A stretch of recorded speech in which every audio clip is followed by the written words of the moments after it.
The learning tax is non-negotiable. I love the learning tax. The learning tax is all of the money that you waste on ads because your book topic is horrible and you're just running ads to a horrible book. That is what's called the learning tax. It is unavoidable. You're paying this tax a lot higher in the beginning, and as you get more successful, you learn how to do tax cuts and you pay a lot less in tax. But this is a tax everybody pays for. It's a tax that there's no escape. You just do it. And if you do your cover the wrong way and you don't realize that for a month later, that's just the learning tax. If you published a book on a wrong topic and you were told, no, you got to start all over again, everything that you put into that book, every single penny was learning taxable. That's it. It's not good. It's not bad.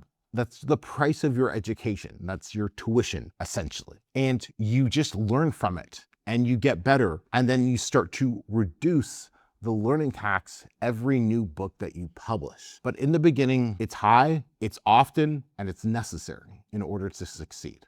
Okay, the second act or the second section that we're going to be doing is going to be tactical. So number 8 is niche research is everything. Look, you're looking for a topic that has 3 books on the first page making $500 a month and they have less than 150 reviews and they're self-published books, period. That's it. I've used this research method for 10 years. It worked then, it works now. It's bulletproof, right? There's variations to it, whatever the case is, but it's one that's used pretty much by almost every single creator. If you get your niche research wrong, nothing else you do matters, right? It's like that argument, like, why do so many authors not make any money? Because they just write books nobody cares about.